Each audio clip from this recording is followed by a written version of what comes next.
Gracias, Miguel.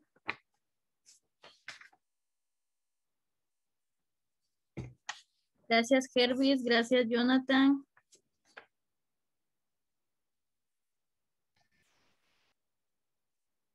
Gracias, Rudy.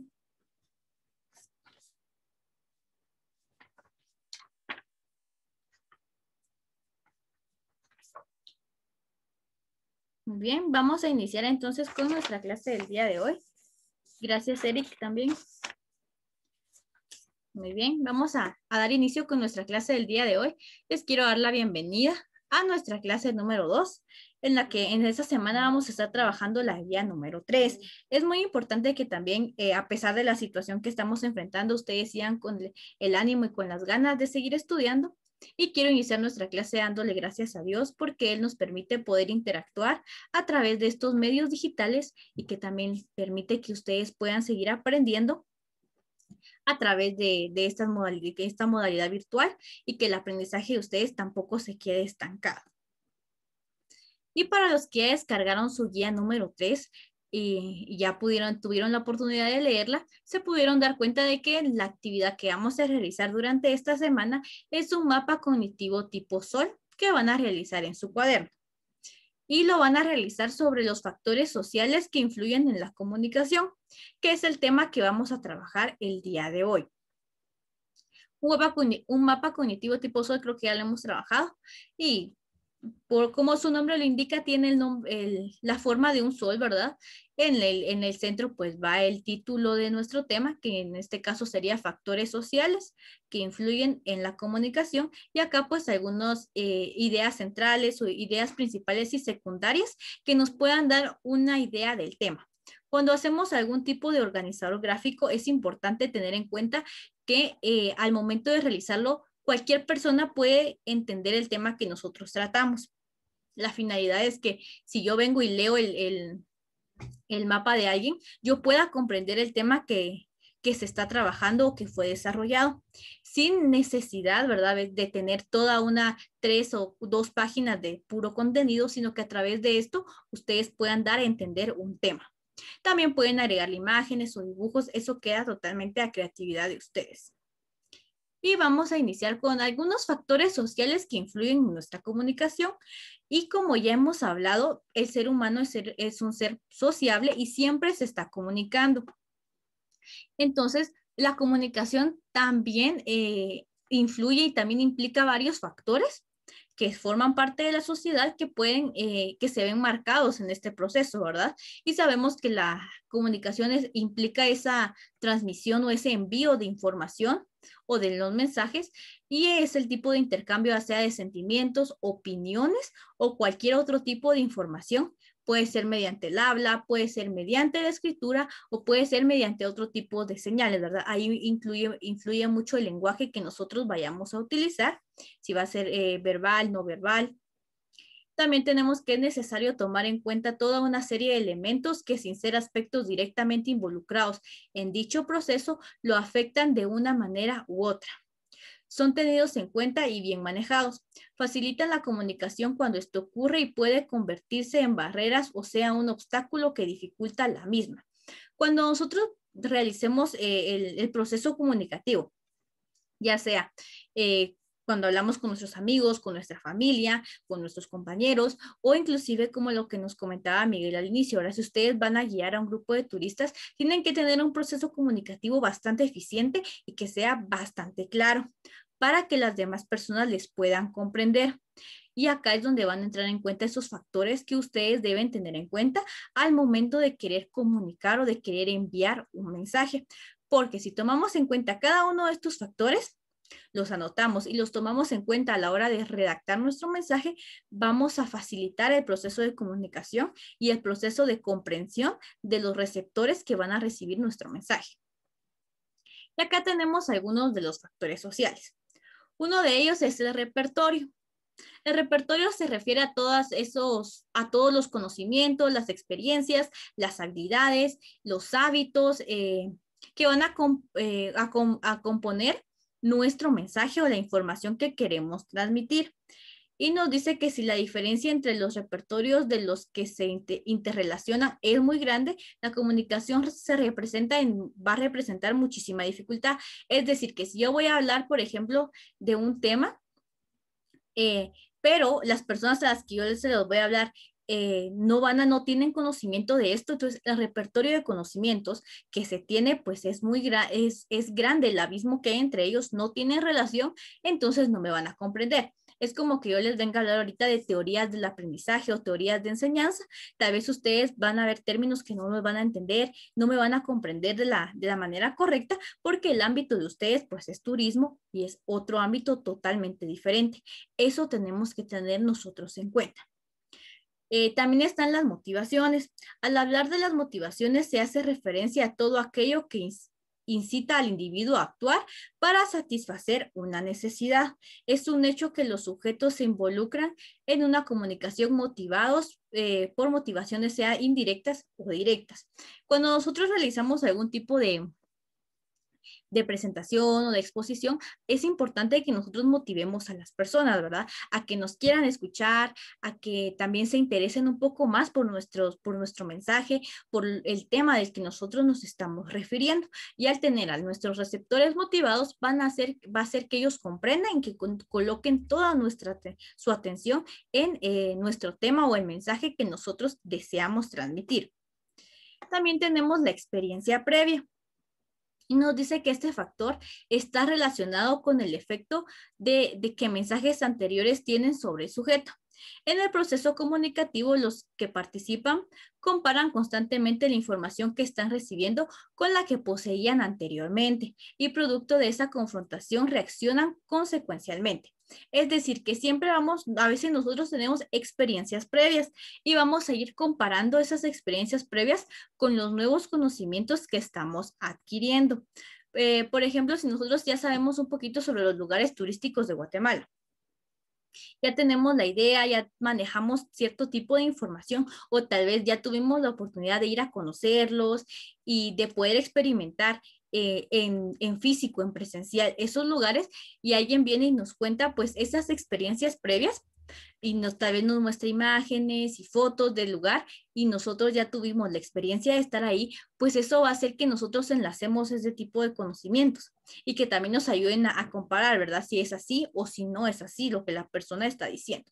A eso se refieren las experiencias previas que podemos tomar en cuenta en los factores sociales que influyen en la comunicación.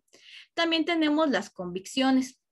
Y esta se refiere al firme convencimiento y reconocimiento del valor de una idea como verdadera y fundamental por el sujeto. Las convicciones están en la base de la estabilidad de las opiniones y son las que le dan seguridad para emitir juicios y defender su posición.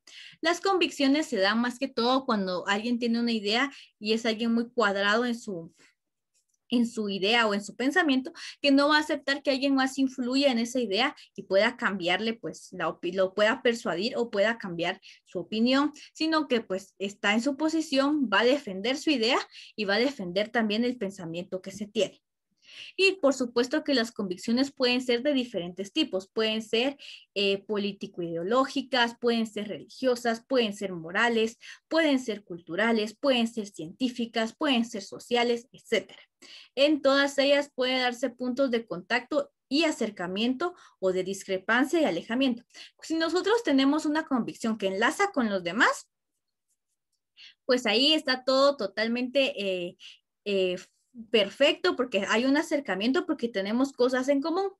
Pero cuando hay una discrepancia, se da también cuando no estamos de acuerdo en un tipo de idea, puede ser en la religión, pueden ser en la política, puede ser en las conductas morales, puede ser en la cultura, puede ser en cosas científicas. Por ejemplo, yo una vez tuve la oportunidad de ir ¿cómo se llama? La Academia de Lenguas Mayas, que está acá en el Quinto de Santa Cruz de Quiché.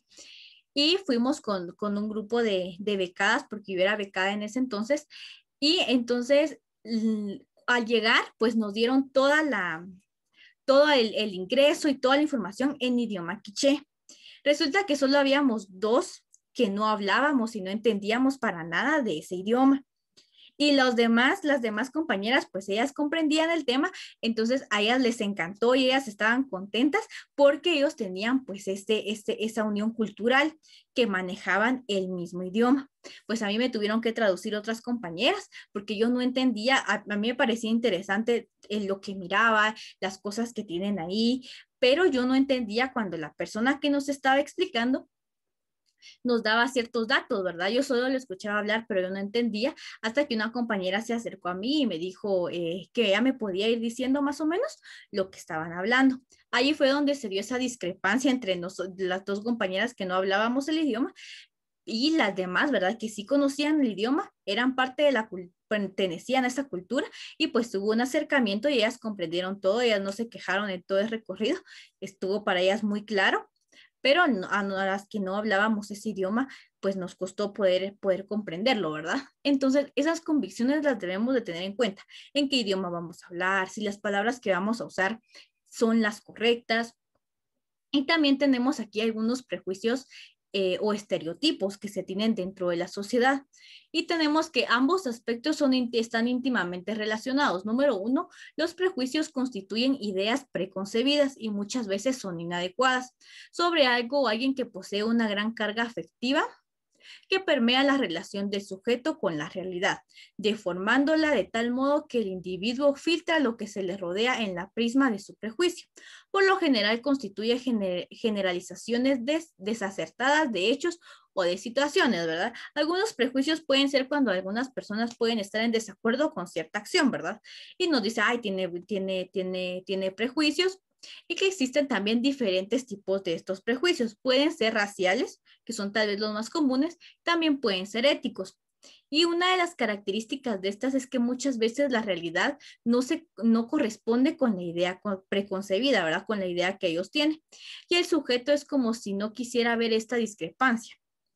Cuando tenemos este tipo de prejuicios, pueden ser también por la raza, por la cultura, pues eso se sale un poquito de la realidad, ¿verdad? Y no, la persona que los tiene, pues no va a aceptar que lo que está haciendo, la idea que tiene, pues no es la correcta. Y también están los estereotipos que constituyen el aspecto cognitivo del prejuicio. Es una idea distorsionada sin la carga afectiva del prejuicio. Es indudable que si las personas que se comunican poseen prejuicios y estereotipos parecidos, la interrelación se establece más fácilmente que si ocurre lo contrario, igual que en las convicciones, si a veces la persona que está hablando y el receptor pues tienen los mismos prejuicios y estereotipos, pues se van a llevar muy bien y la comunicación va a ser muy fácil. Pero si no tienen los mismos, pues ahí se va a armar un problema o puede ser un conflicto porque no se va a poder llevar el mensaje de la manera correcta. En estereotipos o prejuicios teníamos, como les comentaba, la raza, puede ser la cultura, inclusive lo que a veces dicen de los tatuajes que muchas personas tienen, ¿verdad? Que también es algo que nos instituyó la sociedad, de que a veces cuando miramos a una persona con tatuajes, por la inseguridad y por la delincuencia que hay en nuestro país, deducimos que puede estar involucrado, ¿verdad? Pero muchas veces no es así. Y es algo que nosotros también tenemos que ir comprendiendo y deduciendo, ¿verdad? Y también tenemos la religión, que constituye un aspecto de tener en cuenta a la hora de establecer una interrelación comunicativa. Las creencias y sentimientos religiosos, si son atacadas, pueden convertirse en barreras muy importantes de la comunicación. Es decir, que con el tema de la religión hay que ser cautelosos y hay que tomarlas con mucho cuidado. ¿Por qué? Porque si sin querer atacamos el tipo de religión que tiene nuestro receptor, puede ser que ahí de verdad se establezca una barrera de comunicación y que ya no podamos interactuar con esta persona, ¿verdad? Pues dado que las creencias y sentimientos religiosos son importantes para cada uno de los individuos y es importante que nosotros al tocar este tema la tratemos con cautela, lo tratemos con cuidado para no ofender y para no herir o atacar a la persona que nos está escuchando. En este caso puede ser nuestro receptor. También tenemos la ideología, que nos dice que de manera semejante a la religión, este es un aspecto a tener en cuenta al comunicarse con otro. Por lo general, la persona tiende a distanciarse de aquellas personas que no comparten su misma ideología y acercarse a aquellas que lo comparten, ¿verdad? Esto lo podemos ver todos los días. Hay personas que tienen diferentes tipos de ideología y que cuando pues la misma ideología pues la tienen las dos personas, pues la comunicación se va a facilitar y va a haber un acercamiento. Pero cuando hay discrepancia, cuando hay algún tipo de desacuerdo, pues se va a complicar la comunicación. Y también tenemos la cultura. En la cultura tenemos que este aspecto a veces no se toma en cuenta y que puede convertirse en una gran barrera en la comunicación. La cultura determina la asimilación y utilización de los códigos que permiten decodificar, codificar y decodificar los mensajes que se transmiten. Un ejemplo de esto es que permite entender la necesidad de tomar en cuenta la cultura de los interlocutores para llegar a comunicarse. Hay una comunidad indígena en la provincia de Chimbarobazo, en Ecuador, y ahí se organizó una charla sanitaria por un grupo de médicos y de enfermeras. Al llegar a la localidad, se encontraron con que los hombres estaban todos sentados y las mujeres estaban todas de pie. Pidieron que dejaran sentar a las mujeres y los hombres cedieron los asientos. El resultado fue que casi todos los pobladores abandonaron el local o el lugar en donde estaban.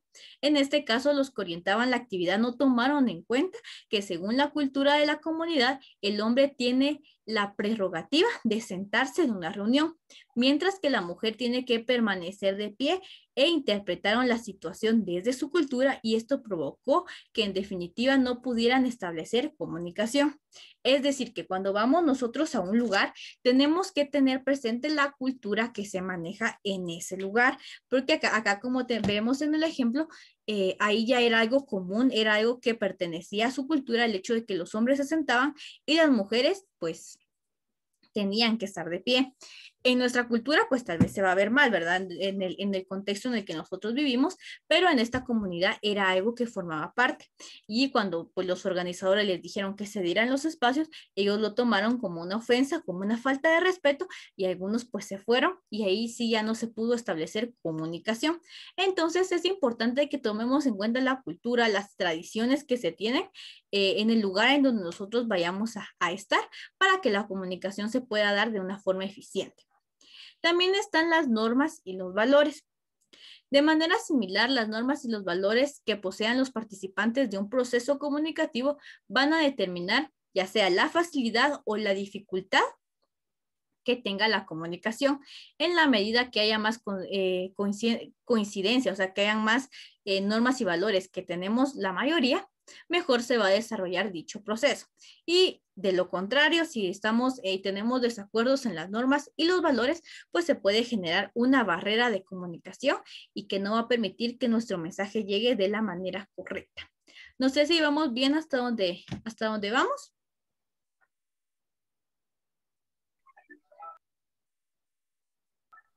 Sí, señor, todo está claro. Muy bien, gracias Jonathan, muy amable. Y también tenemos el lenguaje y el idioma, que era lo que yo les comentaba anteriormente en esta experiencia que tuve, que no pude comprender cierta parte de lo que hablaron porque yo no manejaba este idioma. Tenemos que este aspecto puede convertirse en una gran barrera de la comunicación cuando no hay coincidencia entre los interlocutores. Incluso cuando la lengua de origen en la misma, hay que tener en cuenta los distintos usos y modismos que pueden haber en una región u otra. Un ejemplo de eso es la palabra ahorita y su significado. En muchas regiones de Latinoamérica se utiliza para significar que en ese preciso momento, mientras que en Cuba y en algunos países del Caribe significa dentro de un rato. Si dos personas que proceden de ambas regiones utilizan eso en su conversación, al tener diferentes significados para ellas puede provocar malentendidos o confusiones. Es importante, ¿verdad?, tomar en cuenta tanto el lenguaje como el idioma que se usa, ¿verdad? Porque a pesar de que hablemos el mismo idioma, pues van a haber palabras o van a haber como les dijera, el lenguaje popular que puede variar y que puede variar el significado, que es el ejemplo que tenemos acá, ¿verdad? Que ahorita en muchos países de Latinoamérica, incluyendo el nuestro, significa que lo vamos a hacer en este preciso momento, pero que en otros países significa que lo van a hacer dentro de un rato. Entonces, si nosotros utilizamos esa palabra y las otras personas tienen otro significado de la misma, pues se va a generar malentendidos o inclusive confusiones, ¿verdad? Entonces es lo que debemos tomar en cuenta. Es como las palabras que utilizamos comúnmente en Guatemala, ¿verdad? Tal vez si ustedes le dicen a una persona que no sea de nuestro país chilero o qué chilero, tal vez no vayan a entender, ¿verdad? A qué es a lo que se refiere. Pero nosotros los guatemaltecos, pues conocemos su significado. A ver qué significa qué chilero. Cuando nos referimos a algo como qué chilero, ¿qué queremos decir? Qué bonita. Muy bien. ¿Alguien más? Muy bien, Miguel, gracias. Bonito, bueno. ¿Alguien más? Calidad.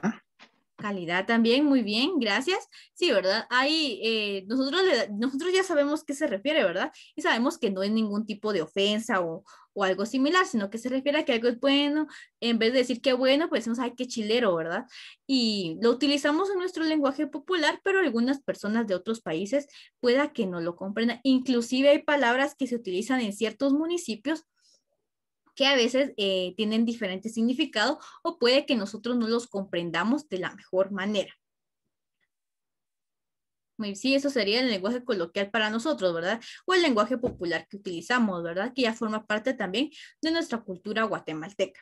Cuando yo estudiaba tenía a una compañera que era de Chiché, que era del municipio de Chiché, y a otra que era de San Pedro. Y ahí teníamos a veces desacuerdos en cómo hablaban ellas el idioma quiché, porque algunas pues tenían variaciones a pesar de que era el mismo idioma. Entonces, esto se puede dar no solo en el idioma quiché, sino que en varios idiomas y que debemos tomar en cuenta, ¿verdad? Utilizar las palabras que sean más claras y el lenguaje y el idioma apropiados según sea nuestro público o los receptores que vamos a tener. También tenemos acá las costumbres y los hábitos de vida. En la medida de que los participantes del proceso comunicativo vayan a compartir costumbres y hábitos de vida, por lo menos que se parezcan, este proceso se facilitará. Caso contrario, se presentan dificultades que se constituyen en barreras. Las costumbres o los hábitos que nosotros tenemos también pueden involucrarse en nuestro proceso comunicativo. Muchas veces, bueno, yo a veces lo he visto en la universidad, a veces cuando alguien dice, ay, es que yo tengo que pedir permiso para salir o voy a avisarle a mis papás o cosas así, pues ya se siente como un rechazo y como que dicen, ay, pero ¿por qué? Si ya estás grande o cosas así, ¿verdad? Entonces, pero a veces es un hábito que tenemos, ya es una costumbre que debemos avisar en nuestra casa y a veces se toma como mal, ¿verdad? Entonces, de la misma forma acá. Si nuestros hábitos no son similares o parecidos, se puede representar también una barrera o una dificultad para el proceso de comunicación. No sé si tienen dudas con esto, con lo que hemos visto.